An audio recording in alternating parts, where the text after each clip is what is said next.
Once upon a time, in an ancient land rich with history and culture, a father lived with his two sons. Their skin was like the fertile earth, and their home buzzed with the warmth of age-old traditions. The father was a man of great wealth and even greater love for his sons, each of whom he cherished like the rarest of treasures. The younger son, brimming with restlessness, approached his father one day. With eyes daring for freedom, he said, "Father, grant me my share of the estate." His voice carried a mix of youthful impatience and a desperate yearning for the unknown. The father's heart sank at the words, but out of love, he obliged. He divided his property, giving the young son his inheritance. Not long after, the son packed his belongings and set off to a distant land, leaving behind a silence that hung heavy in the air. In this faraway place, the son lived lavishly, squandering his fortune with reckless abandon. He was the life of every feast and the soul of every celebration, until his pockets ran empty and famine struck the land. Desperation clawed at him as he found himself feeding swine, craving the very pods they ate. His once rich garments now tattered, his spirit broken beneath a sun that showed no mercy. One day, as the heat baked the earth beneath him, a memory stirred, a memory of his father's servants, with bread enough to spare. His pride crumbled like the dry soil in his hands. "I will go back to my father," he whispered, a resolve taking root within him. "I will say, 'Father, I have sinned against heaven and before you. I am no longer worthy to be called your son.'"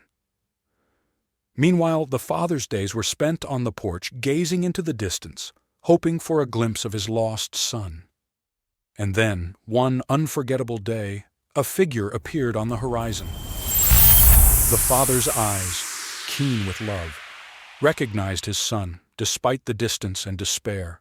With robes billowing, he ran, a sight unheard of for a man of his stature, embracing his son in a grip that spoke of years of pent-up longing. Tears mingled with the dust on their cheeks, and the son's confession was met with kisses of forgiveness. "Bring the finest robe and put it on him," the father instructed his servants, as joy erupted like a wellspring. "Put a ring on his finger and sandals on his feet. Bring the fattened calf and kill it. Let's have a feast and celebrate. For this son of mine was dead and is alive again. He was lost and is found." The celebration was a tapestry of dance, music, and feasting. Yet the elder son, returning from the fields, frowned upon hearing the commotion. Upon learning of his brother's return and the ensuing festivities, jealousy and anger swelled within him. The father, sensing the storm within his eldest, went out and pleaded with him. "Look, all these years I've been slaving for you and never disobeyed your orders, yet you never gave me even a young goat to celebrate with my friends. But when this son of yours squandered your property, he comes back, and you kill the fattened calf for him," the elder son protested. "My son," the father said, his voice a gentle wind, "you are always with me, and everything I have is yours. But we had to celebrate and be glad, for your brother was dead and is alive again. He was lost and is found." In the glow of lanterns and the warmth of shared stories, the night embraced the reunited family.